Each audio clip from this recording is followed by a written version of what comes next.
Hello guys, അപ്പോൾ എല്ലാവർക്കും ചാനലിലേക്ക് സ്വാഗതം കേട്ടോ. അപ്പോൾ ഇന്നത്തെ വീഡിയോ എന്ന് പറയുന്നത് നമ്മുടെ ഗുരുവായൂർ ക്ഷേത്രത്തിൽ വന്നിട്ടുള്ള പുതിയൊരു മാറ്റത്തെക്കുറിച്ചാണ് കേട്ടോ പറയാൻ വേണ്ടി പോകുന്നത്. അപ്പോൾ ഏവർക്കും വീഡിയോയിലേക്ക് സ്വാഗതം കേട്ടോ. അപ്പോൾ കേരളത്തിലെ ഏറ്റവും പ്രശസ്തമായിട്ടുള്ള ക്ഷേത്രങ്ങളിൽ ഒന്നാണ് ഗുരുവായൂർ ക്ഷേത്രം എന്ന് പറയുന്നത്. ദിവസേന ആയിരക്കണക്കിന് ഭക്തരാണ് ഇവിടെ തൊഴുവാനായിട്ട് എത്തുന്നത്. കൂടാതെ ഗുരുവായൂർ ക്ഷേത്രത്തിലെ ഏറ്റവും പ്രധാനപ്പെട്ട ഒരു ചടങ്ങാണ് പ്രസാദഊട്ട് എന്ന് പറയുന്നത്.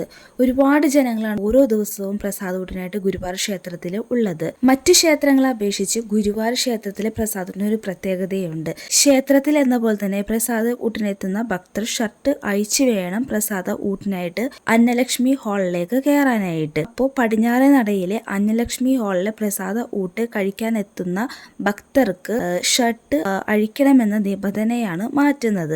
കൂടാതെ പ്രസാദ ഊട്ട് വിളമ്പുന്നവർ തൊപ്പിയും മാസ്കും ധരിക്കണമെന്ന നിർദ്ദേശവുമുണ്ട്. എന്നു മുതലാണ് ഈ നിർദ്ദേശം നടപ്പാക്കുന്നതെന്ന് തീരുമാനിച്ചിട്ടില്ല. അപ്പോൾ എന്തായാലും ഈ അടുത്ത് തന്നെ ഉണ്ടാവുമെന്ന് നമുക്ക് വിശ്വസിക്കാം. അപ്പോൾ എന്തായാലും ഏവർക്കും വീഡിയോ ഇഷ്ടമായിട്ടുണ്ടെങ്കിൽ ചാനൽ സബ്സ്ക്രൈബ് ചെയ്യാൻ മറക്കരുത്. അപ്പോൾ എന്തായാലും tata bye bye, see U.